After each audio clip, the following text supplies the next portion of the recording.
I was gonna unbox this B580, and it's the ASRock Steel Legend version that I picked up from Newegg for I want to say like $260 before tax. And originally I was gonna test it out with a 9800 X3D, and I'm still gonna do that, but I came across some information from so Hardware Connects did a video not too long ago about how older hardware is having a hard time with the B580 as far as FPS goes. And so instead of just doing the 9800 X3D, what we're going to do now is we're going to test it out on a few systems.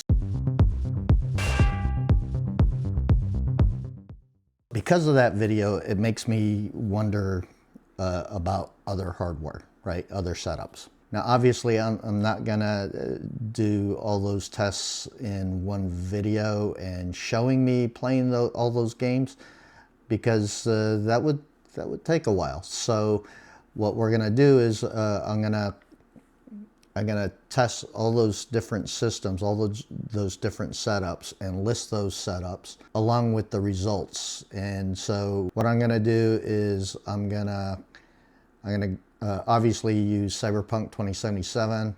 I'll probably run the benchmark for Black Myth Wukong. I'll do Red Dead Redemption 2 and Baldur's Gate 3. That should give me a pretty decent idea of what we're looking at. So let's get started. We're gonna first do the unboxing here. All right, kind of like the box. The color scheme's kind of nice. It's a little on the purplish side, but you know, some people like that. All right.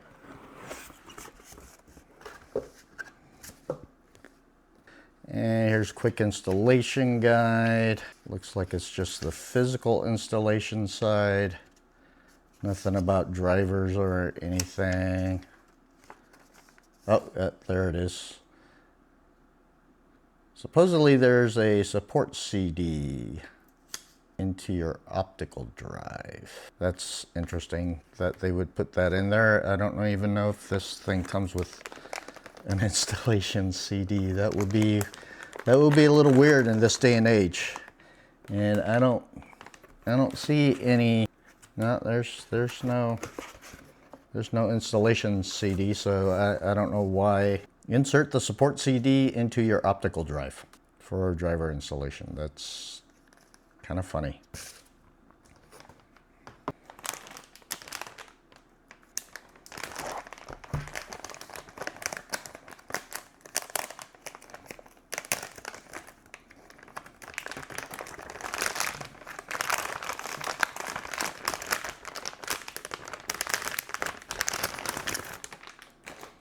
Well, it's got a good weight to it.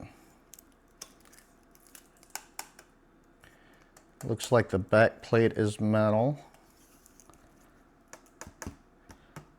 That the front feels like it's plastic.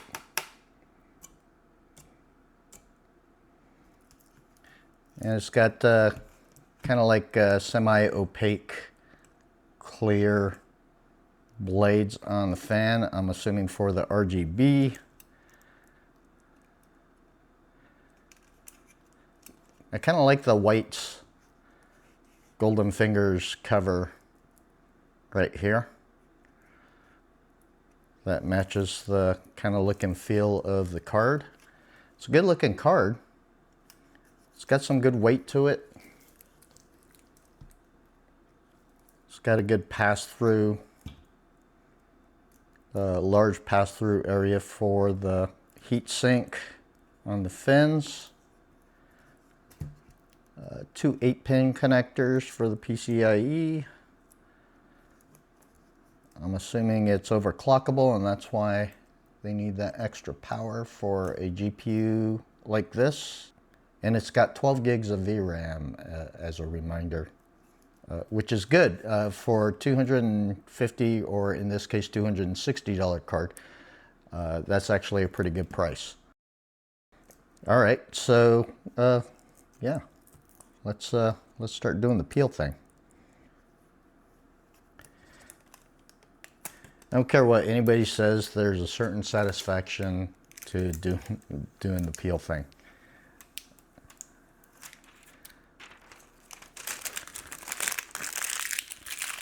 All right. Boy, they just wrap the corners here.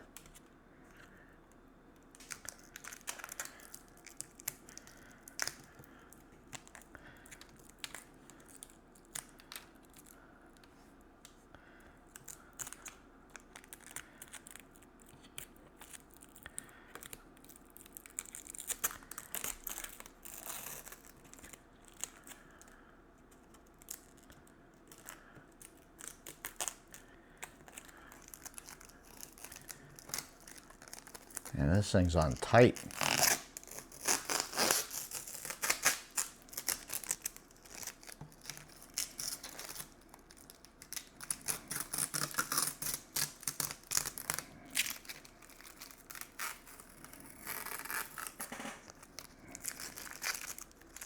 Interesting.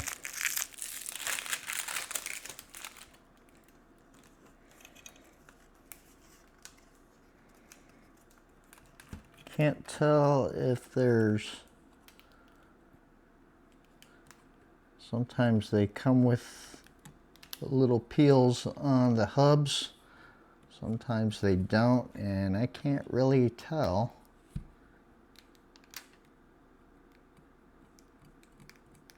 I don't think so. All right.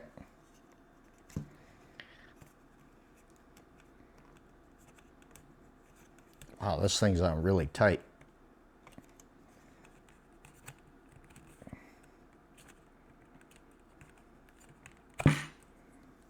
Really tight.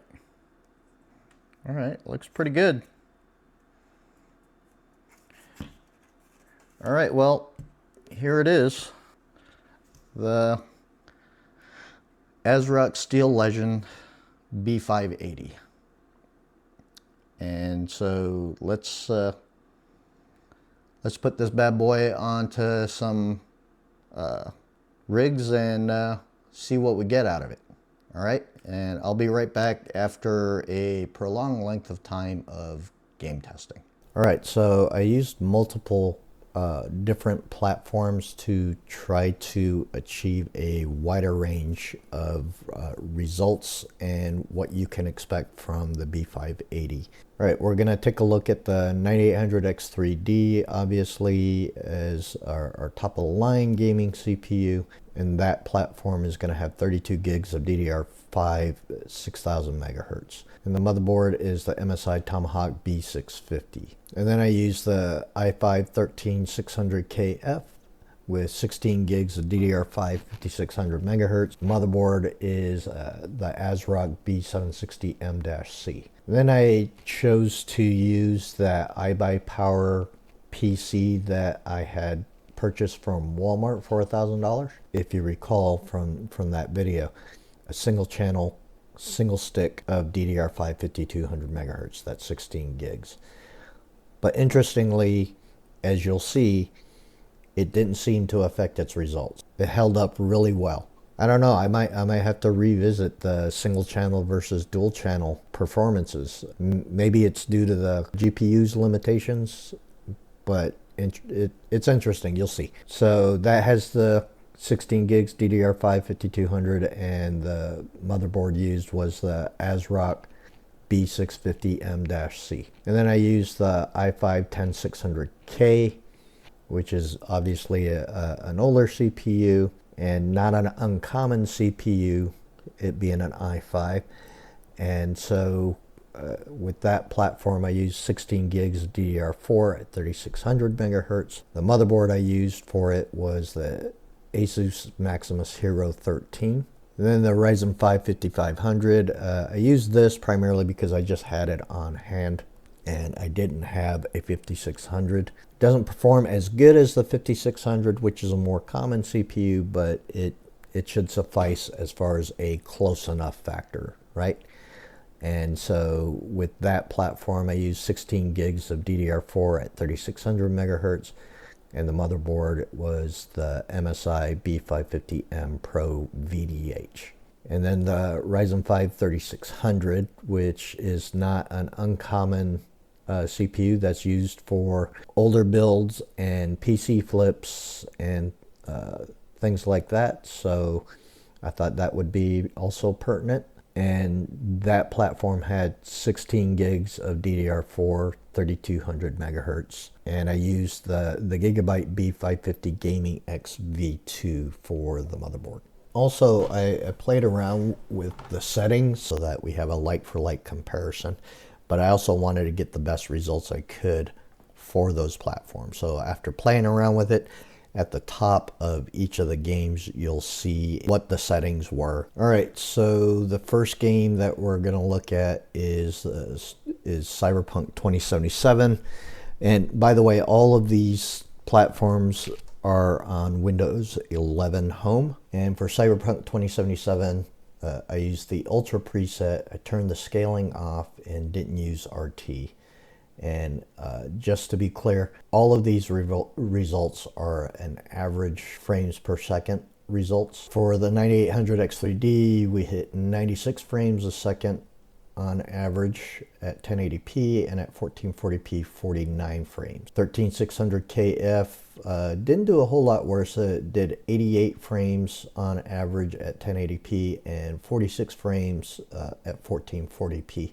The Ryzen 7700, remember that single channel RAM system, it did very slightly better than the 9800 X3D, but I'm assuming that that's the range where we're kind of GPU bound. Is the high 40s at 1440 is where we start becoming GPU bound, and the mid to high 90s at 1080p is where we're starting to get GPU bound. And so within that margin of error of a few frames a second, the 7700 recorded 97 frames a second at 1080p and 53 frames a second at 1440p. The 10600K did slightly better than the 13600KF. Kind of like the 7700 versus the 9800 X3D. It's a little bit interesting, but again, we're probably starting to get GPU bound. Maybe in the high 80s to mid to high 90s in 1080p, and maybe in the mid 40s to high 40s is where we start getting GPU bound in 1440p, as we did just below the 10600K, which we'll get to here shortly. Sorry for the aside, but it's just interesting how these frames are coming out. And so, like I said, 89 frames a second for 10600K at 1080p, and an average of 48 frames a second at 1440p. And then Ryzen 5 5500, as you can see, at 1440p, it's at 48 frames a second, which again is pretty interesting. And at 1080p, it ended up at an average of 80 frames a second. The Ryzen 5 3600 didn't do so hot. It did an average of 42 frames a second at 1080p, which is playable to a certain degree, but you know, it's a little rough. And then at 1440p, at 29 frames a second on average, that's borderline unplayable. And you know, interestingly enough, by the way, when I first started testing Cyberpunk 2077 with this GPU on the 9800 X3D system, it defaulted in the settings in the Ultra preset. When you hit that, it defaulted to the XeSS 1.3, I think it was, version 1.3. And there was some major artifacting going on at 1440p.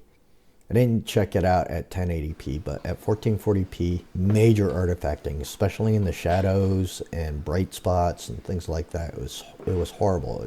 And I'm assuming that it's because Intel hasn't finalized or had a chance to work with CD Projekt Red to get proper drivers. I don't know. But as soon as I changed it to FSR3, it started working fine.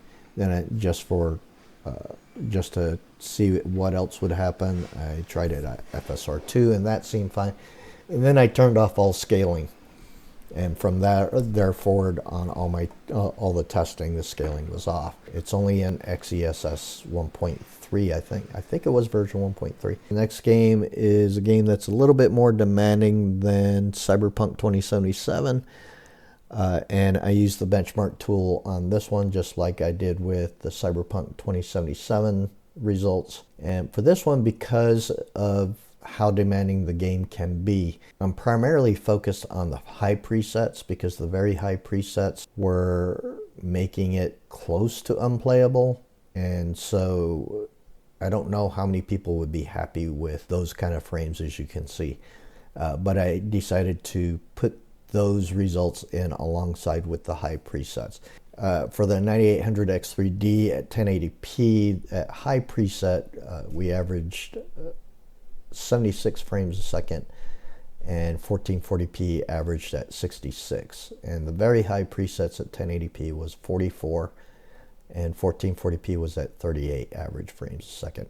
And as you can see on the 9800 X3D, the 13600KF and the 7700, they're all the same readings. And the 10600K is pretty much the same readings as well, for that margin of error per run. And I ran these multiple times. So I'm pretty sure, I'm like 99.9% sure that we're GPU bound, starting in the high 30s on very high settings at 1440p, and starting in the low 40s at very high settings at 1080p. We're GPU bound on the high presets at probably starting around the mid 70s, maybe a little bit lower. And on the 1440p high preset, we're probably starting to get GPU bounds in the low 60s to mid 60s. And so that's why we've got such similar results across the board. And by the way, if I forgot to mention, as I said, I was pretty much focused on the high presets, but on both the high presets and the very high presets, I minimized the TSR, which is the scaler that's in the game. I think you could change that to FSR, but anyways, it was on TSR. And I minimized that because there was no selection in the benchmark tool to turn that off. RT was obviously turned off. Skipping down to the Ryzen 5500, since everything above it was pretty much the same across the board. On the high preset for the 5500, 71 frames a second on average at 1080p, 61 frames a second at 1440p. So that's what makes me think that it's around those ranges where being GPU bound is beginning to happen. And the Ryzen 5 3600, we're only using high presets for this CPU because it's just pretty much unplayable at the very high preset for this CPU. And at 1080p, it averaged 33 frames a second, and 1440p, interestingly, it hit 32 frames a second. So really no difference between 1080p and 1440p results for the 3600. The next game is not as demanding as the previous two, but still relevant to this day due to how beautiful that game is and how much work was done on that game. I think it's a pretty relevant game to be looking at in something like this. And for that game, I used the Ultra preset at the highest balanced mode, turn scaling off, and no RT on it. And the 9800 X3D got to 99 frames on average at 1080p and 78 frames on average at 1440p, which are both, I believe, are GPU bound. Because as you can see, the 13600KF, its 1080p results on average was 90 frames a second, but its 1440p results was at 78 frames a second. And so at the very least, the 1440p results were getting GPU bound at 78 frames a second. But I'm thinking that somewhere in the low 90s to mid 90s is where the GPU limited range is starting to happen.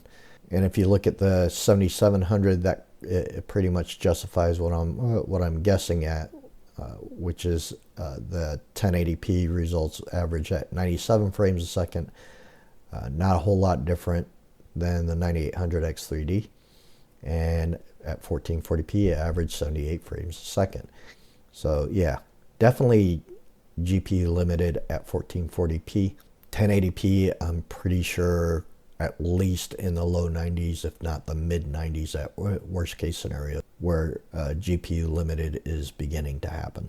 The 10600K system did 80 frames a second on average at 1080p, and at 1440p at 73 frames a second. The Ryzen 5 5500 system did an average of 60 frames a second at 1080p, and at 1440p it did 56 frames a second. And the Ryzen 5 3600 system did 44 frames a second on average at 1080p, and 38 frames a second at 1440p. All right, Baldur's Gate 3. So as a note of interest, I might need to get higher performing monitors because I kind of capped out on a couple of results. So for Baldur's Gate 3, there is no benchmark tool for that game, so I played around in the Emerald Grove. And what I used there was kind of a combination between ultra and high settings. They're primarily ultra settings all the way through. It wasn't a preset. It was just picking all the different settings in there, and most of them were set at ultra, but there was a few items in there with high settings on it. The scaling was turned off and there was no RT on there. All right, so the 9800 X3D capped out at 100 frames a second. So I'm pretty sure it went well above 100 frames a second at 1080p. It just wouldn't register for me because my monitor stops at 100 megahertz. And so, yeah, I think I'm gonna need some higher performing monitors, whether it's 1440p monitors and or 1080p monitors moving forward. On the 9800 X3D for Baldur's Gate 3, average of 72 frames a second at 1440p. The 13600KF system averaged 82 frames a second at 1080p and 67 frames a second on average at 1440p. And the Ryzen 7 7700 system also capped out at over 100 frames a second at 1080p. Didn't do as well at 1440p, interestingly enough. That CPU and system did fairly well across the board, except for in that particular spot. I mean, it didn't do horribly, it just didn't do as well as, it trended in the last few games. And so at 65 frames on average at 1440p, I had thought that it was going to get in the low 70s, if not the high 60s. Maybe it's that single channel RAM in this particular game was giving it a bit of a hard time. I don't know. The Ryzen 5 5500, interestingly, did 63 frames a second at 1080p on average and 63 frames a second on average at 1440p. And at 1440p, the 10600K did 63 frames a second. So I'm thinking that maybe we have a CPU limited scenario in those results, because obviously we can get higher results in other platforms, including the 1080p for the 10600K, which resulted in an average of 70 frames a second. And then the Ryzen 5 3600, 62 frames a second at 1080p. Again, that makes me think that we're CPU limited right there. And at 1440p for the Ryzen 5 3600, I averaged 39 frames a second. I had considered before diving into this stuff, potentially locating and utilizing some other older platforms like the 9600K or the 8700K. But considering that the Ryzen 5 3600 is kind of in that neighborhood anyways from a performance standpoint, I think we have a pretty good idea of what we would be looking at in platforms like that. I also considered putting together another chart with the average performance per platform across all the 4 games. But the problem with that is with something like Black Myth Wukong, it being the demanding game that it is, it would have probably skewed those numbers so that it would have kind of painted an inaccurate picture of performance.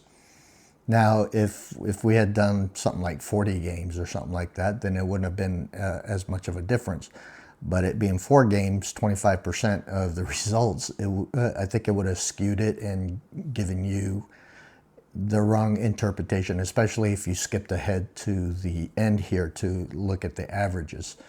So I think we're better served not doing that in this particular review of the GPU.